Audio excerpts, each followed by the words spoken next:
everyone, it's Hannah from Story Kids. Welcome back. I am so happy to have you here. Now, if you haven't seen our most recent episode, which was yesterday, I read The Three Little Wolves and the Big Bad Pig.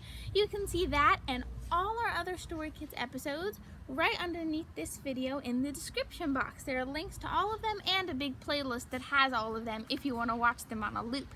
And big announcement in case you weren't here yesterday, we have a new Story Kids Facebook page.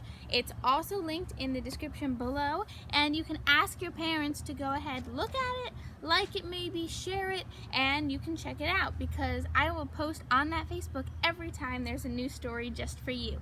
So, with that having been said, today we're going to be reading a really cool story called The Spiffiest Giant in Town. And this is by Julia Donaldson with pictures by Axel Scheffer. Sorry. And I love this story. Fun fact, this is the first paperback story that we're reading in a while. And I think paperback stories are pretty cool. They're very easy to carry around. They're lightweight. They don't have a big hard cover. But be careful with your paperback books because they can get wrinkled or torn up more easily than hardcover books can. Okay, with that having been said, let's jump right into The Spiffiest Giant in Town. This is another one of those books that my neighbor and friend gave me. You're going to be seeing a lot of those coming up soon. I have some fun plans. And I want you to think during this video all about sharing with our friends and what is important and what isn't. Are clothes important? Are things important? Material things? Or love and friendship? You tell me what you think. Okay, let's start. George was a giant, the scruffiest giant in town. He always wore the same pair of old brown sandals and the same old patched up gown. "I wish I wasn't the scruffiest giant in town," he said sadly. Poor George.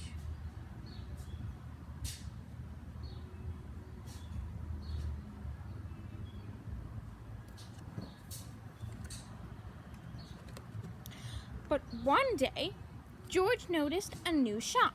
It was full of spiffy clothes.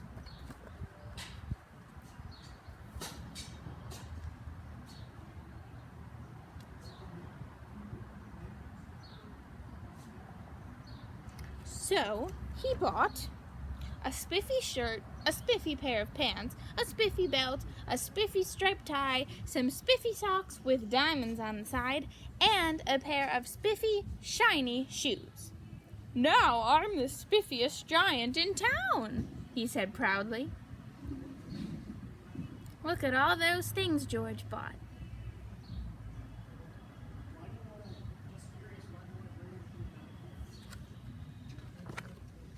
George left his old clothes behind in the shop. He was about to go home when he heard a sound.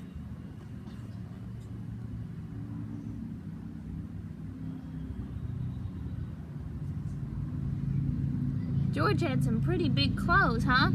He must be a big giant. On the sidewalk stood a giraffe who was sniffing sadly. "What's the matter?" asked George. "It's my neck," said the giraffe. "It's so very long and so very cold. I wish I had a long, warm scarf."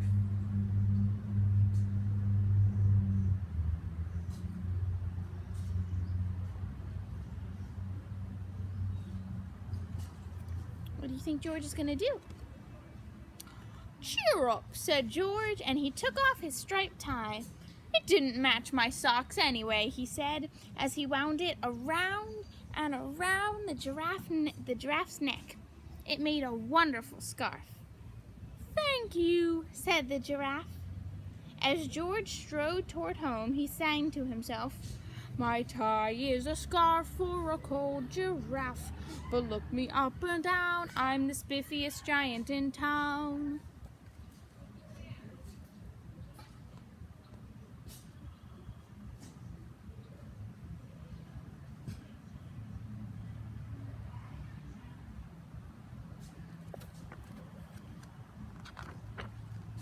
George came to a river. On a boat stood a goat who was bleating, bah, loudly. "What's the matter?" asked George.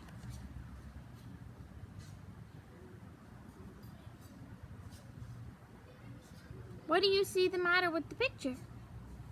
"Let's find out." "It's my sail," said the goat. "It blew away in a storm. I wish I had a strong new sail for my boat." The poor goat. His sail blew away. Now he can't go anywhere.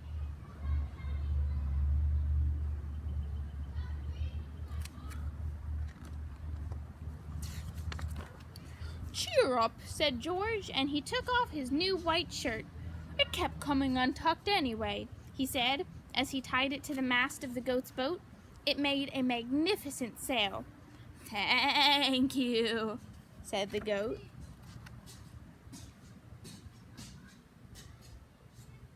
That does look like a pretty good sail.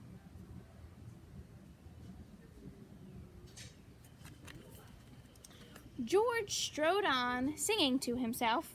"My tie is a scarf for a cold giraffe. My shirt's on a boat as a sail for a goat. But look me up and down, I'm the spiffiest giant in town."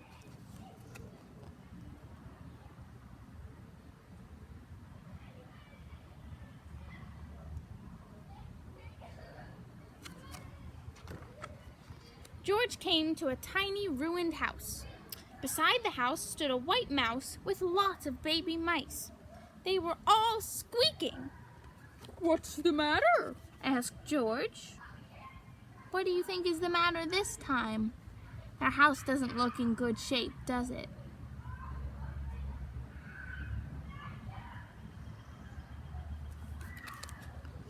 "It's our house!" squeaked the mother mouse. "It burned down, and now we have nowhere to live. I wish we had a nice new house."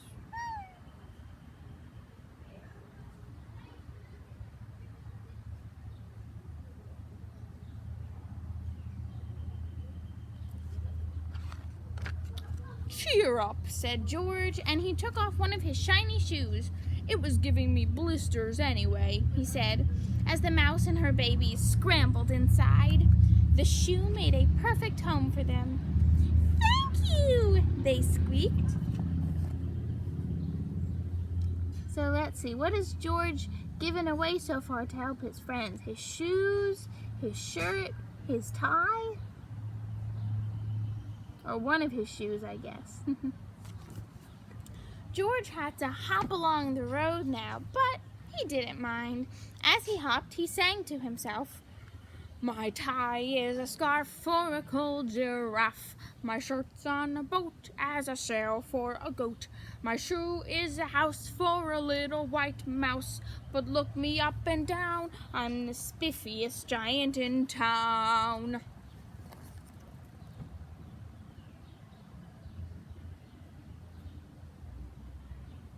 Looks like those people don't really like George's singing, huh? Yeah.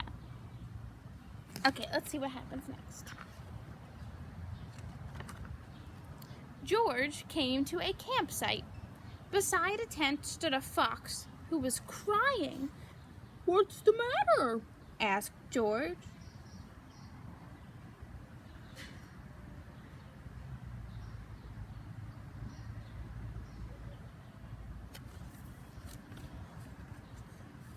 "It's my sleeping bag," said the fox. "I dropped it in a puddle. I wish I had a warm, dry sleeping bag."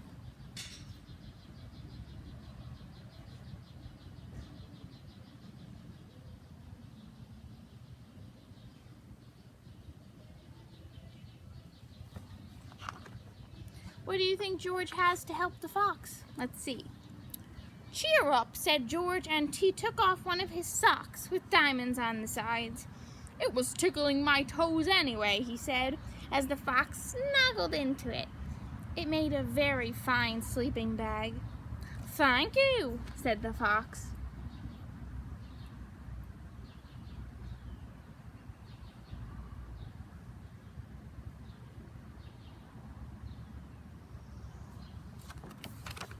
George hopped on, singing to himself. My tie is a scarf for a cold giraffe. My shirt's on a boat as a sail for a goat. My shoe is a house for a white little mouse. One of my socks is a bed for a fox. But look me up and down, I'm the spiffiest giant in town. George's song's getting pretty long, huh?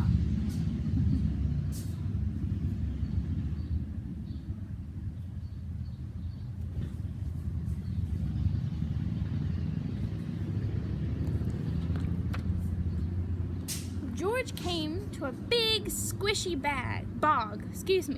Beside the bog stood a dog who was howling. "What's the matter?" asked George.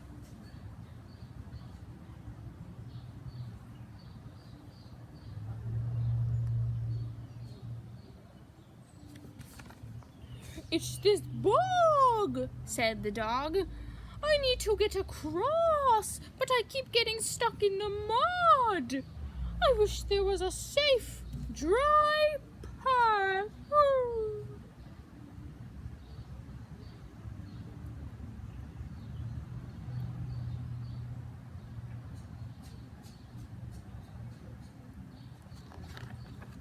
"Cheer up," said George, and he took off his spiffy new belt.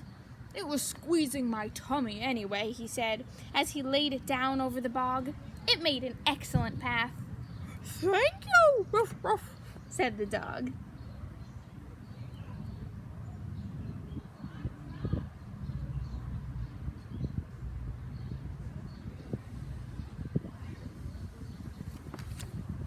The wind started to blow, but George didn't mind. He hopped on, singing to himself. My tie is a scarf for a cold giraffe. Sing along, everyone. My shirt's on a boat as a sail for a goat. My shoe is a house for a white little mouse. One of my socks is a bed for a fox. My belt helped a dog who was crossing a bog. But... Uh-oh, what do we think is gonna happen to George? What's the but?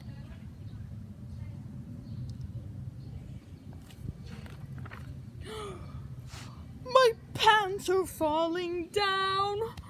I'm the coldest giant in town. Oh my goodness. Suddenly, George felt sad and shivery and not at all spiffy.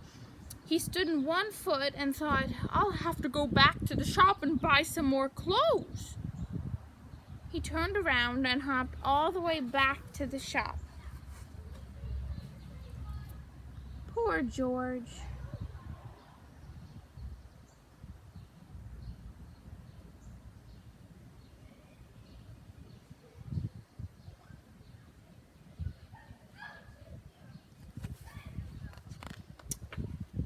But when he got there, it was closed. "Oh no!" cried George. He sank down onto the sidewalk and a tear ran down his nose.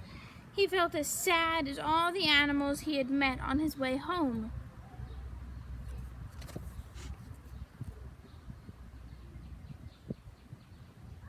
Poor George. What's that, I wonder? Let's see. Then, out of the corner of his eye, he saw a bag with something familiar poking out of the top. George took a closer look. "My gown!" he yelled. "My dear old gown and sandals!" George put them on. They felt wonderfully comfortable. "I'm the coziest giant in town," he cried, and he danced back home along the road.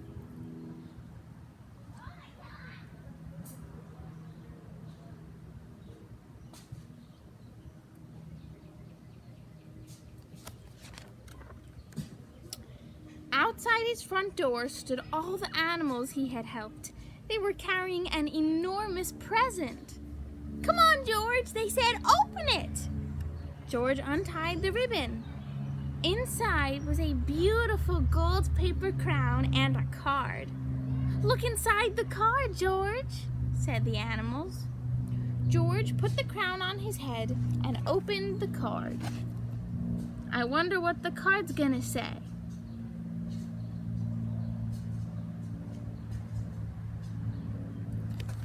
Inside, it said,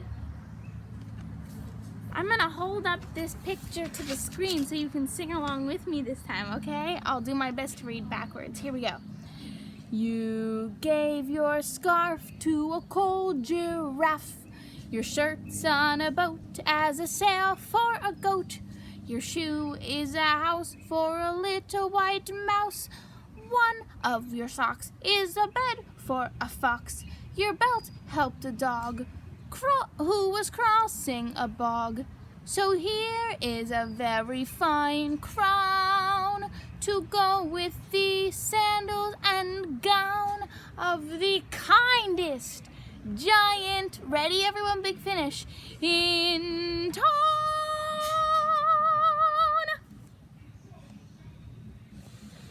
Yay! The end. That was the spiffiest giant in town. Did you like it? There are a couple things I want to talk about this book. First of all, it taught us that being yourself is okay. George didn't have to be the spiffiest. He could wear his gown and his sandals and still be so kind and friendly, just like the book taught us. But second, it also taught us that sharing with our friends when we can and helping our friends with what we have is a really kind thing to do, and they will be so appreciative about it.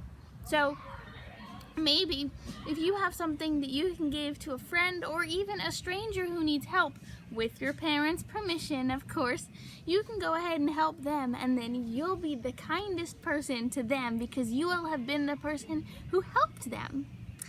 And another thing I want to talk about is this fun song that we sang together. Now obviously the book doesn't say you have to sing this song just this way. I made it up just like that.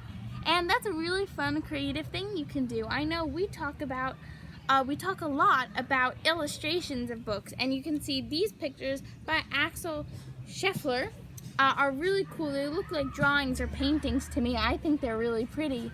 But another cool art form, in addition to visual art, is performance art, just like theater or dancing or singing. So if you like to sing and make up songs, you can maybe look up some poems or stories that rhyme and make your own song out of it, just like I made up with George's song. So the weather is beginning to turn so nice right now. Go ahead, take a story outside, take a song outside. I know you can hear some of my neighbors playing in the background. Maybe you'll go outside and play too and listen to a story while you're at it if you want. Okay, I hope you guys have a wonderful day. Hydrate, read some stories, play outside, and just have a great day with lots of fun. That was the spiffiest giant in town. Until next time, I'm Hannah from Story Kids. Keep on reading, everybody. Bye-bye.